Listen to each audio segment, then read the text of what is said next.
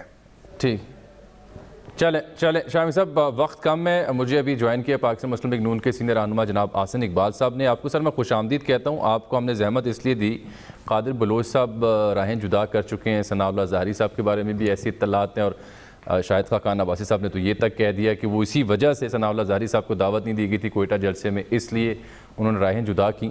تو اس معاملے پر آپ سے گفتگو کرنی ہے, اور نون لیگ کی جو بحیثیت مجموعی سیاست ہے اس پر بات کرنی ہے. شامی صاحب, آحسن اقبال صاحب آگے ہیں, ان سے ذرا آپ گفتگو کرتے ہیں. آحسن صاحب فرمائیے گا, یہ کیوں نہیں پاکستان مسلم لیگ نون مینج کر پائی؟ روکا جا سکتا تھا, بات کی جا سکتی تھی. پھر جو لوگ یہ کہتے ہیں کہ پارٹی میں تقسیم شروع ہوگی, اس کو تو تقویت مل گئی اس معاملے سے. نہیں, ایسی کوئی بات نہیں ہے. جیسے کہ شاہد صاحب نے بھی بیان کیا, میری بھی جنرل قادر بلوچ صاحب سے کوئٹہ کے جلسے سے پہلے بہت تفصیل سے بات چیت ہوئی تھی. ان کا جو اعتراض تھا وہ ثناء اللہ ظاہری صاحب کے حوالے سے تھا. وہ سمجھتے تھے کہ ہر قیمت پہ جلسے میں جانا چاہیے, جبکہ ہمیں اور قیادت کو یہ تحفظات تھے کہ ہم نہیں چاہتے تھے کہ وہاں جلسے میں اگر یہ جائیں گے تو شاید وہاں پہ ایک قبائلی تنازع ہے ان کا اور اختر مینگل صاحب کے قبائل کا, اور ان کی ہو سکتا ہے کہ پھر وہ اس میں نہ آئیں تو ایک بدمزگی پیدا ہو سکتی تھی. تو ہم نے انہیں بڑی درخواست کی کہ آپ اس کو ایک انا کا مسئلہ نہ بنائیں, اور خاص طور پہ ثناء اللہ ظاہری صاحب جو 2 سالوں میں کوئی اتنے سرگرم بھی نہیں رہے, کوئی ضروری نہیں ہے کہ وہ اس جلسے میں لازمی بیٹھیں, ورنہ ہماری کوئی جماعت کے لیے مسئلہ ہو جائے گا. تو وہ اس میں بہت انہوں نے اسے ایک ایشو بنایا, اور اسی اختلاف کے اوپر پھر انہوں نے کہا کہ وہ پارٹی میں نہیں رہ سکتے. تو اس کا کوئی سیاسی پس منظر نہیں ہے, نہ اس کا تعلق مسلم لیگ نون کے بیانیے سے ہے. یہ خالصتاً ثناء اللہ ظاہری صاحب کے حوالے سے اور جو ایک ان کا تنازع ہے مینگل صاحب کے ساتھ, اسی پس منظر میں ہے. آحسن صاحب, جو عبد القادر بلوچ ہیں وہ آپ کے وہاں صوبہ جو مسلم لیگ ہے اس کے سربراہ ہیں, اور میرا خیال ان کا تعلق بھی ظاہری قبیلے سے ہے. تو آپ یہ بتائیے مجھے کہ آپ جب انہوں نے اپنے تحفظات کا اظہار کیا تو آپ نے بڑی جرنیلی شان کے ساتھ یہ کہا کہ آپ جاتے ہیں تو چلے جائیں, ہمیں کوئی پرواہ نہیں ہے. تو یہ کوئی عجیب سی بات لگی کہ مفاہمت کی بات ہونی چاہیے تھی, بات سننی چاہیے تھی. اس سے پہلے ان کے ساتھ پارٹی کی قیادت نے بہت تفصیل سے گفتگو کی, میری بھی ہوئی, شاہد خاقان صاحب کی بھی ہوئی, لیکن وہ یہ دلیل قبول کرنے کے لیے تیار نہیں تھے. ان کے نزدیک ہر قیمت پہ چاہے بی این پی اس جلسے میں شریک ہو, چاہے اختر مینگل صاحب شریک ہوں یا نہ ہو, ثناء اللہ ظاہری صاحب کو لازمی اس جلسے میں شریک ہونا چاہیے تھا. میں سمجھتا ہوں کہ یہ ایک غیر مناسب بات تھی, اور جبکہ پی این پی اس جلسے کی میزبان تھی تو ہمیں بی این پی کی جو سینسٹیوٹیز ہیں ان کا ضرور خیال رکھنا چاہیے تھا. اور یہ ان کا اصرار, اس حوالے سے پارٹی کی قیادت نے ان کے ساتھ بہت تفصیل سے بات چیت کی, لیکن وہ اسے تسلیم کرنے کے لیے تیار نہیں تھے. تو یقیناً اگر پھر ان کی یہ راحت, یعنی آحسن اقبال صاحب پھر اگر یوں کہا جائے کہ آپ نے اختر مینگل صاحب کے ساتھ ہاتھ ملانے کے لیے ثناء اللہ ظاہری صاحب کی قربانی دینا پسند کی, تو یہ غلط تو نہ ہوگا نا پھر کہ اختر مینگل صاحب عزیز تھے یا ان کو گلے لگانا, ہاتھ ملانا ضروری تھا؟ نہیں, ہمارے نزدیک پی ڈی ایم کا اتحاد اور پی ڈی ایم کی کامیابی ایک بڑا آبجیکٹو ہے, اور ہماری پارٹی کے سب لوگوں کو یہ سمجھنا چاہیے, اور سب سمجھتے ہیں کہ ہم اس وقت ایک بڑی جدوجہد کے اندر ہیں. تو اگر ہم اس بڑی جدوجہد میں اپنے بڑے اتحاد کو خراب کرتے ہیں تو یہ پھر ہم اپنے ساتھ بھی زیادتی کر رہے ہیں، اور اس بڑی مقصد سے بھی. شامی صاحب آپ سے مزید کچھ پوچھنا چاہ رہے ہیں. دیکھیے، جب کوئی اتحاد بنتا ہے جیسے کہ پی ڈی ایم بھی ہے اور مختلف اتحاد ماضی میں بھی بنتے رہے ہیں، اس میں مختلف الخیال جماعتیں شامل ہوتی ہیں، اس میں ایک دوسرے سے متضاد پروگرام رکھنے والے شریک ہوتے ہیں. ایک نیب اور جماعت اسلامی جو تھیں وہ اتحادوں میں ہاتھ ڈال کر شریک ہوتی تھی. تو اتحاد کا مطلب یہ ہے کہ آپ اپنے اپنے نقطہ نظر کو برقرار رکھتے ہوئے ایک منیمم پروگرام پر اکٹھے ہوتے ہیں. تو پھر اگر ثناء اللہ زہری جو ہیں اور آپ کے اختر جان بلوچ جو ہیں وہ ایک دوسرے کو برداشت کرنے پر تیار نہیں تھے تو آپ کو کوئی پل بنانا چاہیے تھا. وہ اپنی اپنی جگہ رہتے ہوئے اپنا اپنا موقف قائم کرتے ہوئے یا ایک دوسرے کے ساتھ فاصلے پر صحیح بیٹھ سکتے تھے. میں آپ کی بات بجا ہے. اے این پی اور مسلم لیگ، جماعت اسلامی، سب کے نظریاتی اختلاف ایک اور نوعیت کے ہیں. یہاں پہ معاملہ قتلوں کا تھا اور قبائلی تنازع کا تھا، اور آپ کو معلوم ہے کہ بلوچستان کے جو مخصوص حالات میں ہیں اس میں آپ کوئی ایسا رسک نہیں لے سکتے تھے کہ خدا نہ خواستہ وہاں جلسے کے اندر کوئی ایسی صورت پیدا ہو کہ جو بدمزگی کا باعث ہو. لہٰذا وہ ایک بہت سوچ سمجھ کے سب کا فیصلہ تھا کہ ہمیں کسی ایسی چیز کو رسک نہیں لینا چاہیے جس سے اس جلسے میں کوئی خرابی ہو. اور یہ بڑی معقول بات تھی، اور میں سمجھتا ہوں کہ ان کا بلا وجہ کا اصرار کرنا کہ ہر قیمت پہ ثناء اللہ زہری صاحب جو پچھلے 2 سال سے پارٹی کی کسی میٹنگ میں بھی شریک نہیں ہوئے تھے کہ اب ان کو وہاں اس جلسے میں شریک ہونا لازمی تھا. حسن صاحب کچھ لوگ یہ بھی کہہ رہے ہیں کہ قادر بلوچ صاحب اگر جا رہے ہیں اور ثناء اللہ زہری صاحب جا رہے ہیں تو کچھ اور لوگ بھی ان کے ہمراہ ہو سکتے ہیں. کیا واقعی ایسا ہے؟ اس کا کوئی سدباب کیا آپ نے یا آپ؟ اس وقت آپ دیکھ رہے ہیں کہ پارٹی کے تمام M N As M P S پہ بہت حکومت نے حملہ کیا ہے، اور پچھلے دنوں آپ کے میڈیا میں ہی رپورٹ آئی تھی کہ جہاں پر بھی حکومت کے لوگ گئے ہیں انہیں کوڑا جواب ملا ہے. کوئی مسلم لیگ نون کا ایم پی اے اور ایم این اے تیار نہیں ہے کہ وہ پارٹی کے ساتھ غداری کرے. اب وہ دور ختم ہو گیا کہ جب لوگ وفاداریاں تبدیل کر کے معزز ہوا کرتے تھے. اچھا، اب فواد چوہے صاحب نے ایک بڑی اہم بات کل کی تھی. وہ یہ کہتے ہیں کہ اپوزیشن نیب کیسز کے سوا کسی بھی معاملے پر مذاکرات کر لے ہم تیار ہیں. تو ملکی مفاد کے لیے، ملکی استحکام کے لیے نیب کیسز کے علاوہ کیوں نہیں مل بیٹھتے آپ حکومت کے ساتھ؟ اپوزیشن کس کے ساتھ بات کرے؟ ان کے ساتھ کہ جو اپوزیشن کو غدار سمجھتے ہیں. اپوزیشن کس کے ساتھ بات کرے کہ وہ جو اپوزیشن کو منافقین قرار دیتے ہیں. اصل بات یہ ہے کہ پچھلے 2 سال کا ہمارا تجربہ بہت تلخ ہے. ہم نے ہمیشہ اس حکومت کو قومی مفاد کے لیے تعاون کیا، اگرچہ حکومت ہمارے ساتھ کسی قسم کا تعاون کرنے کے لیے تیار نہیں تھی. وزیر اعظم اس وقت بھی نہیں آئے جب بالا کوٹ کا واقعہ ہوا، جب کشمیر مودی نے ہضم کر لیا تب بھی نہیں بیٹھے. کسی موقع پہ وہ اپوزیشن کے ساتھ بیٹھنے کے لیے تیار نہیں ہے، لیکن ہم نے ہر کرائسس پہ ایک قومی موقف اپنایا. اور اس کے بعد آپ دیکھیے کہ جس طریقے سے یہ ایک حب الوطنی کا کارڈ کھیل رہے ہیں. انہوں نے جب اپوزیشن میں تھے تو مذہبی کارڈ کھیلا تھا، اور آپ گویا یہ کہہ رہے ہیں کہ نہیں، ان حالات میں حکومت کے ساتھ نہیں بیٹھا جا سکتا. آپ گویا یہ کہہ رہے ہیں کہ ان حالات میں بالکل نہیں بیٹھا جا سکتا حکومت. اب یہ اپوزیشن جماعتوں کی اور پی ڈی ایم کی سوچی سمجھی رائے ہے کہ یہ حکومت کنسنسس کرنا یا اس ملک میں کولیبریٹو گورننس کرنا اس کے ڈی این اے میں شامل نہیں ہے. تو ان کے ساتھ بات چیت کا کوئی سوال نہیں. چلو، بہت شکریہ حسن اقبال صاحب، بہت شکریہ. کہتے ہیں جی حسن اقبال صاحب نے یہ کہا ہے کہ حکومت کے ساتھ بات چیت کا کوئی سوال پیدا نہیں ہوتا ان حالات میں. شامی صاحب، یہ صورتحال تو مزید پیچیدہ ہو گئی ہے، اور یہ ہمارے پروگرام کا اگلا حصہ بھی تھا. آپ اسے کل تک اٹھا رکھتے ہیں کیونکہ بریک آ گیا پروگرام میں، اور کل پھر اس پہ غور کریں گے کہ جب یہ اس طرح کی جب ڈیڈ لاک آ جائے گا تو پھر ملکی استحکام اور ملک کی سلامتی کے لیے کیسے اکٹھا بٹھایا جا سکتا ہے، کیسے میز پر لایا جا سکتا ہے، کسے پہل کرنا ہوگی. کچھ آپ کی تجربے کی روشنی میں جانیں گے، لیکن ایک break on point.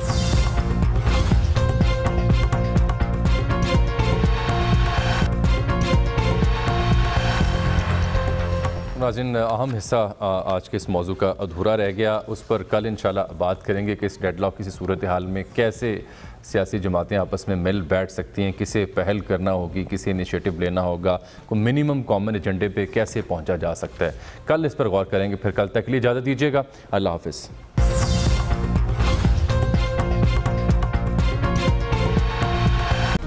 Hi, it's Sayyeda Shanaz here. Thank you for watching Dunya News. For more videos and updates, don't forget to click the subscribe button. Keep watching Dunya News.